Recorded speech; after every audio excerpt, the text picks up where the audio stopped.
Assalamualaikum warahmatullahi wabarakatuh. Waalaikumsalam warahmatullahi wabarakatuh. Hamdan syukran lillah. Allahumma shalli ala Muhammad wa ali Muhammad wa alal anbiya'i wal mursalin wal awliya wal ulama was syuhada was sholihin amma ba'du. Hadirin jamaah salat subuh yang semoga senantiasa dirahmati Allah. Puji dan syukur sepatutnya dan seharusnya marilah kita senantiasa panjatkan hadirat Allah Subhanahu wa Ta'ala atas limpahan rahmat dan kasih sayangnya, atas berbagai macam karunia dan nikmatnya yang telah memperjalankan kehidupan kita sampai dengan saat ini, sehingga kita pun masih mampu untuk bisa melakukan berbagai macam bentuk aktivitas hidup. Harapan kita kepada Allah tentunya dari begitu banyak karunia dan nikmat yang Allah percayakan kepada kita, mudah-mudahan Allah pula memampukan kita untuk bisa mensyukurinya. Jamaah sekalian yang dirahmati oleh Allah, pada kesempatan pagi yang berbahagia ini kami akan membawakan topik tentang ujian. Di dalam sebuah ayat Allah memperingatkan kepada kita, Bismillahirrahmanirrahim. Ahasiban nasu ayyutraku ayyakulu amana wa hum la yuftanun. Adakah manusia menyangka mengaku dirinya beriman sebelum diuji oleh Allah? Maka dalam ayat yang lain juga Allah ingatkan pada kita, Alladzi khalaqal mauta wal hayata liyabluwakum ayyukum ahsanu amala. Allah lah yang menciptakan kematian dan kehidupan untuk menguji siapa di antara kalian yang terbaik. Siapapun di dalam mengarungi perjalanan hidup ini, tidak ada satupun yang terlewat daripada ujian Allah. Karena hidup itu sendiri adalah ujian.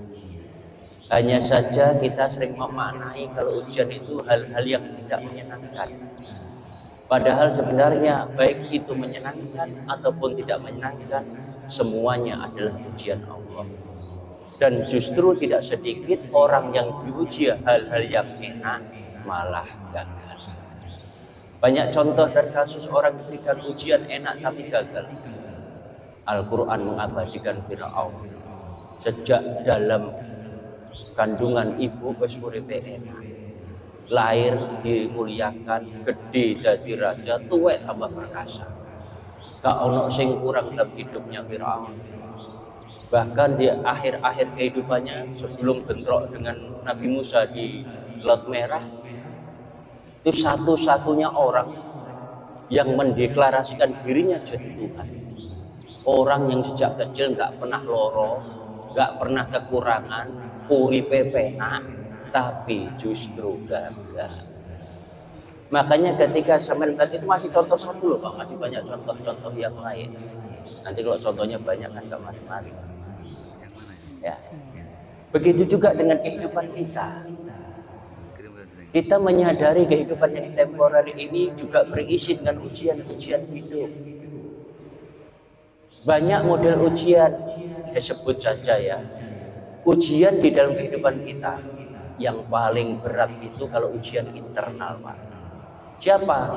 Kalau ujian wis ngadepi anak atau bojo paling berat. Kenyataannya banyak.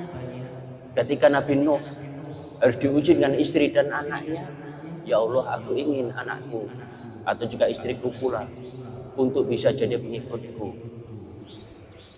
Kalau seandainya Nabi Nuh memaksakan diri untuk meminta hal seperti itu, bisa jadi gagal dalam ujian yang menjadi utusan Allah.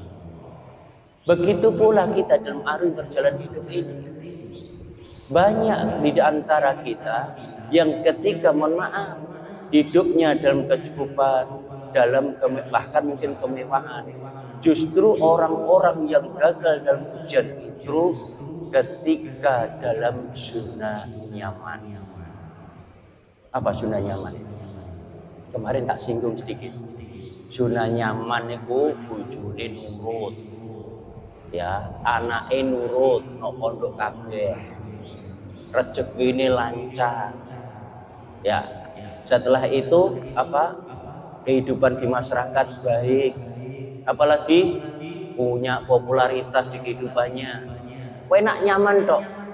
Dan biasanya orang di dalam zona nyaman, rasa syukurnya pun terkadang terbatas. Kenapa? Kalau tekanan. Tapi lihat orang-orang yang hidupnya penuh dengan kenyenyean hidup. Nah, lihat saja itu. Banyak orang yang ekonominya pas-pasan. Ya, kanggo mangan sesuk aja bingung saiki piye goleki. Mohon maaf, di samping itu yang di rumah dominane pol. Anak-anak angel ditoto, utang akeh, tagihan gak leren-leren. Cara satu-satunya untuk bisa menghindar tur masjid. Itu yang terjadi. Nah, orang seperti itu, mohon maaf, justru gampang di dalam dirinya untuk tersentuh hati menyebut nama Allah. Dibandingkan orang-orang zona nyaman tadi. Ketika hidupnya mapan sembarang kecukupan, mohon maaf, ternyata aku wis apik, gak perlu nemen-nemen ibadahi. Mayoritas orang yang saya temui di zona nyaman, wis gitu-gitu aja ibadahnya. Tapi orang yang hidupnya babak belur, kalang kabut, montang-manting, ngobat mabit yang seperti kemarin saya sampaikan, rata-rata lek nyebut Allah itu mantep hebat. Ya Allah, urip wis ajur-ajuran ya Allah. Utangku akeh, nanti ditagih sampai kalau tempat yang aman kecuali masjid. Tapi ya Allah, aku mau eling sampean tok. Mohon maaf, kadang-kadang elingi kita lagi masalah. Maka orang di zona nyaman kenapa jarang eling? Ya karena dia sudah aman. Tapi itu bahaya. Maka sekali lagi di dalam kita membina rumah tangga pun tidak terlepas dari itu. Mohon maaf. Ini mesti tak singgung, penting banget karena yang sering terjadi di dalam kehidupan kita. Di dalam membina rumah tangga, setahu saya dari 10 atau 20 orang di dalam rumah tangga, 99% rata-rata sing lanang kalah. Aku gak ngenyek sampean Bu, sing enek sama ayo. Ini nyoto fakta ini. 99% rata-rata lanang kalah, mohon maaf. Kulo kan rodok rodok motivator lah, rodok tapi sering saya didatangi orang, termasuk ada jenderal datang ke saya, sangar Pak, gagah pakai pangkat bintang, ngomong tenggulo Pak Juri, piye caranya aku wis jenderal gagah keren ganteng koyo ngene Pak, tapi nek omah gak berdaya ngadepi bojo. Ini kisah nyata ini poso-poso iki ngomong gale bojo. Apa yang terjadi? Seorang yang punya pangkat tinggi yang di satuannya ditakuti pun rata-rata kalah sama sekwedo.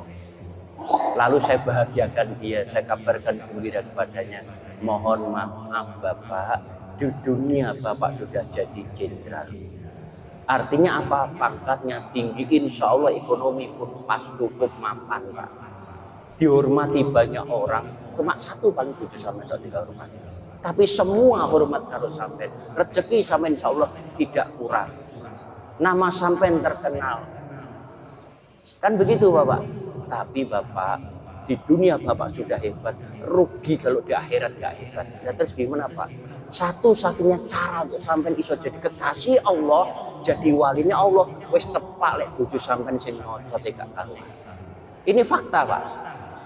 Syekh Abdurrahman Bajal Habari dari Yaman. Itu seorang wali besar. Kisah jadi walinya pun ketika punya istri yang dominan, sampai korek Pak. Korek dari kehidupan rumah tangga mlebu nok guwa, insyaallah akeh critane kok itu. Ana wong loro nok jero sing siji terakhir sampeane wong Abdurrahman iku. Izin karo sing loro, saya numpang masuk, boleh masuk, tapi nanti ikut berdoa. Singkat cerita, orang pertama dalam doa, ya Allah, perutku lapar, aku ingin makan, datang satu piring. Orang kedua berdoa dalam makan siang, ya Allah butuh makan, berdoa, datang satu piring. Giliran Abdurrahman Bajal Habban ini bingung, saya berdoa bagaimana? Singkat cerita, Pak, cara berdoanya bagaimana? Dengan wasilah Syekh Abdurrahman, mudah-mudahan Allah memberikan saya makanan. Yang terjadi apa? Begitu, iya. Dia praktekkan dengan perantara dan wasilah Syekh Abdurrahman. Ya Allah, berikan kami makan. Yang datang bukan 1 piring, Pak, 3 piring. Walaupun ini terkesan cerita mistis ya, tapi inilah fakta yang mengatakan bahwa banyak di antara orang-orang yang sukses itu memang lewat pintu pendamping hidupnya. Syekh Rifai juga gitu, seorang ulama besar, muridnya ribuan. Saking banyak muridnya terkenal, nama besarnya terkenal. Tapi ketika muridnya bermimpi suatu malam, melihat gurunya ada di tempat yang tinggi, yang mulia bernama surga, dia kaget. Lalu dia datang ke tempat gurunya, ternyata di depannya dia itulah sang guru Syekh Rifai, dimaki-maki, dicaci maki, bahkan digepuki karo Syekh. Melihat itu semua, ya bingung, wong namanya murid lihat guru digepuki, sing gepuki bojone, ape megak gak wani, gak menggak sakno. Akhirnya dia berani berkata, wahai guru, izinkan saya menghadap. Wes gak usah kon ngadep aku. Awak mulai arep ngomong toh di bengi mimpi bahwa engkau melihat aku di surga yang tinggi. Betul guru, kok guru tahu? Ya lah biasa ngono kok gak ngerti. Aku iso koyok ngono iku mergo aku ngopeni sing model-model koyok kene iki. Makanya mohon maaf, di dalam kehidupan yang temporer ini, rumah tangga itu pintu buat kita untuk jadi mulia, Pak. Makanya kalau dulu saya yang ngamuan, mungkin Pak Solikin kalah sama saya. Ngamuan keluarin, emosional, temperamen, terus karakternya betul-betul karakter rodok preman barangkali. Disengak titik karo wedok mesti ngamuk saya. Kalau sekarang terus noleh kamu, terus no, apa tak rungokno tok sampai buyar, wes entek ta, urung, wes mari to, urung, ya wes terus no, gak apa-apa, Pak Muin ngerti lah, terus no wes, gak apa-apa, aku ikhlas kok, urung, ya wes, meneng lo, suatu saat selesai, kok wes kesel, gue kesel juga, langsung tak tanya, saja nih ya. Aku ki jane sopan nang aku biyen arep arep ya. Biyen iku aku paling gak seneng nek sampean ngomel gak seneng. Nah saiki seneng kenapa? Sampean gak sadar. Sadar aku lek sadar ya. Alhamdulillah lek sampean ngamuk ngono cepet berangkat wong aku dadi wali. Makanya aku menengahi tak niru aku cari wali. Syekh Abdurrahman Wajalaban mergo model-model sampean iku dadi wali. Apa ngenakno pean gitu. Aku sing nyonyor mbok celatu ngendina lu menengahi kok cek ngenakno aku. Ya sampe sing dadi wali kok bagian gak enak. Lho ikhwan takdir. Oh. Makanya dalam hidup ini liap luakum ayub masanu amlas. Untuk muji siapa di antara kalian terbaik. Dan mohon maaf ini anak wong lanang mayoritas lanang. Ketika sampean diberikan pendamping seperti itu, mohon maaf, dominan, otoriter, menangi dewi, walaupun seorang perempuan sing nyambut gawe awake dhewe, sing regati awake dhewe, tapi di situ terjadi seperti itu, jangan khawatir. Seandainya panjenengan sabar, mohon maaf, panjenengan sabar dan paham betul daun jatuh siapa menjatuhkan, Pak? Daun jatuh siapa menjatuhkan? Ranting patah siapa mematahkan? Angin berembus siapa menghembuskan? Setan godo awake dhewe sapa sing ngongkon? Bahkan istri ngamuk awake dhewe sapa sing gerak? Allah. Kalau sampean melihat Allahnya duluan, maka enggak mungkin sampean emosional. Dan istri itu juga tahu, Pak. Ketika ditakdir dia salah itu tahu dia. Tapi dia nggak mampu melawan takdir untuk jadi orang jelek, untuk jadi orang salah, untuk jadi orang yang hina. Tetapi kehinaannya, kejelekannya, kesalahannya demi untuk memuliakan kita suaminya. Makanya dadi wong lanang aja ngamukan. Opone kok ngamuk karo wedok, Masya Allah sakno, Pak. Dia pak nang wedok iku lemah, di kampung yo kalah. Gelut yo mending menang pean. Lah lha opo ngandel wong lanang kok sampai keras karo wedok, gak perlu. Kenapa? Dia tahu kalau dia salah. Dia tahu kalau dia tuh kayak nggak bisa menghindari berbuat salah itu. Karena apa? Allah takdirkan dia untuk jadi sesuatu yang salah, tapi demi muliakan suaminya. Makanya Pak, lek wis koyo ngono aja dipukul tapi rangkulen. Aja dibenci tapi sayangan. Dia wis jadi korban kanggo mulyane sampean. Wong wedok sowan nang lek Loh, ini fakta loh. Makanya sekali lagi, siapapun di dalam hidup ini nggak bisa terhindar Pak dari ujian hidup. Yuk ono pena, ono kapena. Waduh, ketika kita menghadapi ujian, mohon maaf, ketika Kan'an itu mau tenggelam, bagaimana Nabi Nuh? Berat kan, namanya anak harus terpisah dan pisah untuk selamanya. Tapi pada kenyataannya pisah untuk selamanya itu kan cara Allah melepaskan kemelekatan dari ini. Seandainya Nabi Nuh gagal melepaskan kemelekatan dalam diri ini, gagal jadi Rasul dan Nabi. Makanya kita harus sadar, tidak ada satupun di dalam hidup kita ini yang betul-betul milik kita. Contoh sederhana saja, tubuh ini Allah yang buat, ruh ini Allah yang tiupkan, gerak tubuh tergantung la haula wala quwata. Hakikate sing ngobah sapa? Ayo. Makanya nang sombong ibadah pegel kula. Napa? Sing hakikate sing ngobah ya Gusti Allah dhewe. Sampai mau dadi robot kebaikan Tuhan. Ngene aku sholat, aku zakat, wis poso, wis kaji, ora usah. Ora sah kemelekatan seperti itu justru jadi hijab sampai kenal Allah. Makanya demikian juga ketika para wali-walinya Allah, kekasih-kasih Allah diuji dengan istrinya, diuji dengan anaknya, itu semua untuk melepaskan rasa kemelekatan di dalam dirinya. Agar apa? Aku tidak punya apa-apa, aku tidak bisa apa-apa, aku tidak mampu apa-apa, aku bukan siapa-siapa. Itu betul-betul sadar. Cuma Allah yang berkuasa, Allah yang berkehendak, Allah yang berkeinginan, Allah yang sama, Allah yang basor, Allah yang kalam, Allah yang hayat, Allah yang ilmu, Allah yang sama, basor, karam, kodrat, irodat, ilmu, hayat. Semua itu miliknya Allah, tidak ada satupun yang miliknya kita. Sehingga ketika kesadaran itu muncul, justru kita akan makin dekat dengan Allah. Lek wis cedhak karo Gusti Allah, ujian sebesar apapun rasane cilik. Tapi lek adoh karo Gusti Allah, sekecil apapun ujian rasane ampun. Buktekno lek gak percaya. Karena apa? Allah sang pencipta masalah, Allah pula sang pembuat solusi dari masalah. Maka dari kesempatan minggu yang lalu saya singgung ketika Allah menitipkan ayat-ayat yang tersurat, yang tersirat, yang tercipta, ayat yang seling kehidupan kita, itu semua juga bentuk kasih sayangnya Allah.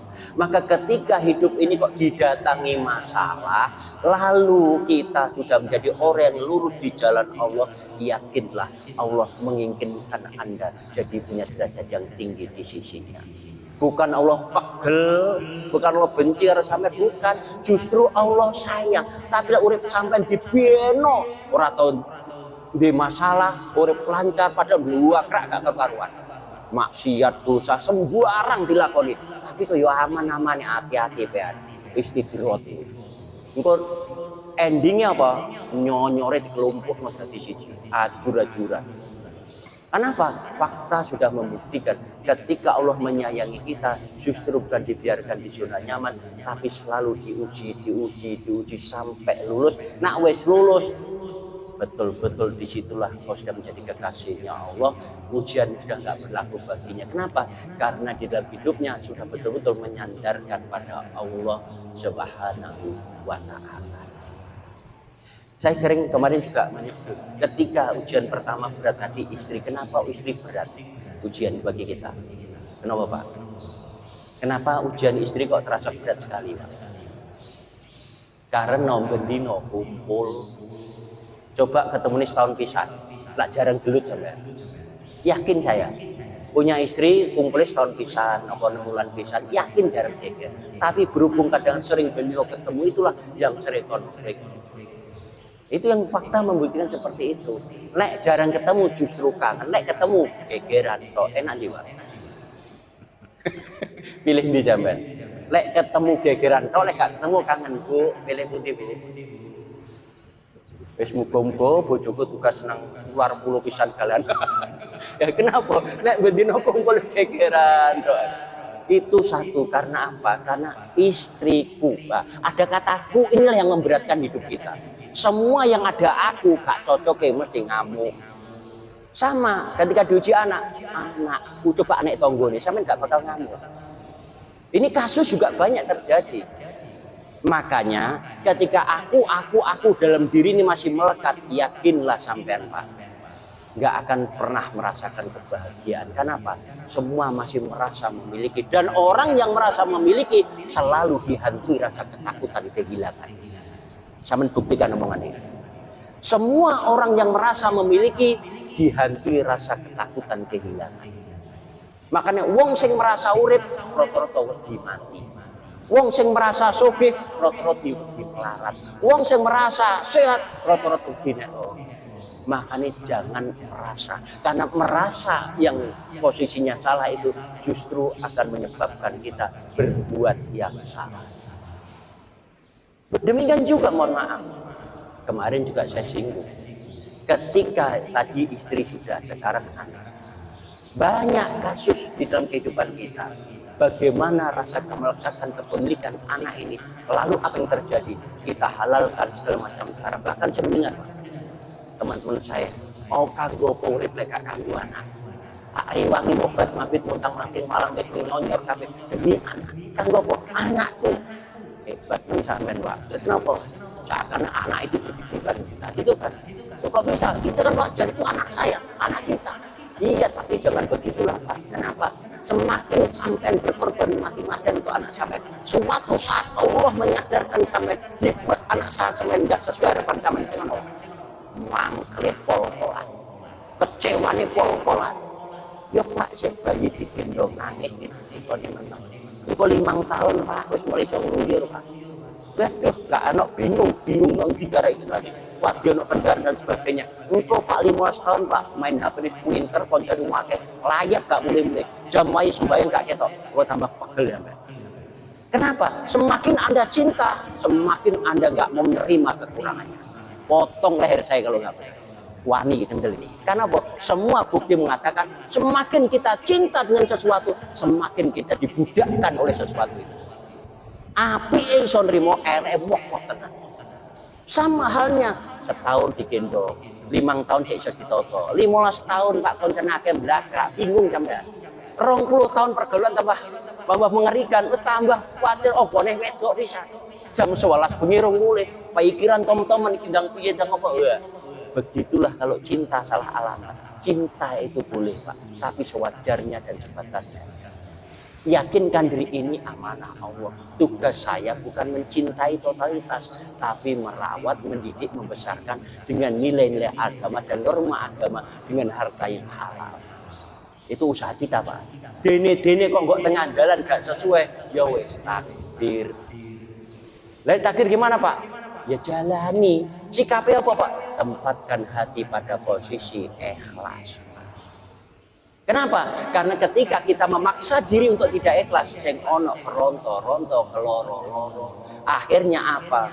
Mohon maaf, kepercayaan sama Tuhan berkurang. Ya Allah, awis tak rewangi macam-macam.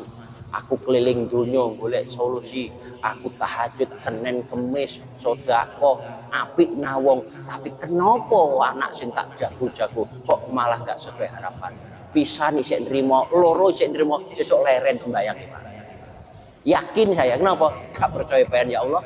Nah, itulah yang terjadi. Makanya cinta itu boleh, tapi harus berbatas. Tidak ada cinta melebihi cinta kita sama Allah. Bukankah semua yang datang itu titipannya? Dan tidak ada satu pun yang milik kita. Coba angkat tangan, yang milik kita apa? Angkat tangan yang bisa milik kita apa? Saya sangoni saya gini. Yang milik kita apa? Ono ngomong Pak amal Pak. Sopo ngomong amal milik kita. Wis tak kandani tadi. Rogo Allah sing gawe, roh Allah sing nyupno. Oh baik awak tergantung la haula wala quwata. Ayo sopo ngomong kayak sampean. Gak ono satu pun yang milik kita. Semua miliknya Allah. Bahkan kita ini juga bukan milik kita, miliknya Allah. Mau digawe abang ijo kuning ibang ireng coklat terserah Allah. Sing tugas kita manut mawon aman.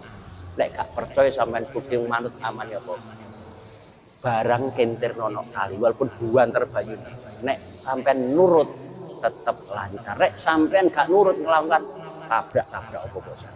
Begitulah hidup. Lek manut karo pangeran, Pak, insya Allah hidup kita sesulit apapun selalu ada solusi. Tapi yakinlah, la yukallifullahu nafsan illa wus'aha. Allah itu lek uji hambanya pasti pas ukuran, gak mungkin salah. Dan Rasul mengingatkan pada kita, inna asadal bala al amya tumal aulia tumal ulama tumal amsal al amsal. Ujian paling berat para nabi, para rasul, para wali, para ulama, baru kita orang biasa. Yakinlah kalau kita bukan siapa-siapa, wis ukurannya sakmono. Gak mungkin kelasnya wong biasa diuji wali, gak mungkin kelasnya ulama diuji wali, gak mungkin kelasnya wali diuji nabi, gak mungkin. Yang pasti ujian pas. Karena apa? Allah tahu yang lalu, Allah tahu yang sekarang, Allah tahu yang akan datang. Itu dikatakan innallaha alimum bidatis sudur, innallaha khabirum bima ta'malun. Bahkan Allah tahu isi hati kita, juga Allah tahu apa yang pernah kita perbuat. Kenapa? Karena Allah selalu menyertai kehidupan kita. Wa huwa ma'akum aina ma kuntum. Dia selalu bersamamu di mana saja berada. Yakinlah itu, sehingga ketika itu kita punya kesadaran seberat apapun ujian, kita akan mampu untuk bisa melewatinya dalam keberhasilan. Mungkin hanya ini pagi ini bisa kami sampaikan. Rodok lelah Pak Solihin, dia pengitkan omah macam sholat keliling orang mari, pokoknya saya mampu ini. Ngapunten kathah dari apa yang bisa saya sampaikan, barangkali ada salah dan kurangnya, saya mohon maaf yang sebesar-besarnya. Mari kita berdoa, mudah-mudahan Allah mengijabah apa yang menjadi harapan-harapan kita. A'udzubillahi minasyaitonirrajim. Bismillahirrahmanirrahim. Alhamdulillahirabbil alamin, hamdan syakirin, hamdan na'imin, hamdan yuwafi ni'amahu wa yukafi majidah. Ya Rabbana lakal hamdu kama yanbaghi li jalali wajhikal karim wa azimi sultanik. Allahumma sholli wa sallim wa barik ala sayyidina Muhammadin muridati wa syirri syarifi syaril asma'i wa sifati wa ala alihi wa sahbihi wa sallim. Allahumma ighfir lil muslimina wal muslimat wal mu'minina wal mu'minat al ahya'i minhum wal amwat innaka sami'un qaribun mujibud da'wat wa iqadil hajat. Faghfir lana ya Allah ma qaddamtu wa ma akhartu wa ma asrartu wa ma a'lantu wa antal muqaddim wa antal muakhir. La ilaha illa anta wa la hawla wa la quwwata illa billahil aliyyil azim. Ya Rabbana ya Rabbana ya Rabbana anta maqsudana wa ridauka matlubana. Allahumma tawil umrana wa sahih azizatana wa nawir qulubana wa thabit imanana wa aqsina amalana wa wasi' arzaqana. Allahumma ighfir lana dzunubana wa liwalidina warhamhuma kama rabbayana shighara. Rabbana hab lana min azwajina wa dhurriyyatina qurrata a'yun waj'alna lil muttaqina imama. Rabbi hab li minas shalihin. Rabbi ij'alni muqimas sholati wa min dhurriyyati. Rabbana wa taqabbal du'a. Rabbana zalamna anfusana wa lam taghfir lana wa tarhamna lanakunanna minal khasirin. La ilaha illa anta subhanaka inni kuntu minadh dhalimin. Allahumma arinal haqqa haqqan warzuqna ittiba'a wa arinal batila batilan wastinaba. Allahumma sallit qulubana min sifatil kibriya wa riya wal ujbi wa sum'ah wal ghibah wa usudud wa namimah wal hasad wal tamah wa tul amal wal hadab wal ghadab. Allahumma aghnina bi halalika wa harumika wa bi ta'atika ma'siyatika bi fadlika aman siwa. Rabbana la tuzigh qulubana ba'da idh hadaytana wa hab lana min ladunka rahmah innaka antal wahhab. Rabbana ijma'na jam'an marhuma. Rabbana atina fid dunya hasanah wa fil akhirati hasanah wa qina adzabannar. Subhana rabbika rabbil izzati amma yasifun, salamun alal mursalin walhamdulillahi rabbil alamin. Demikian yang bisa kami sampaikan. Mohon maaf atas segala kekurangan. Wassalamualaikum warahmatullahi wabarakatuh.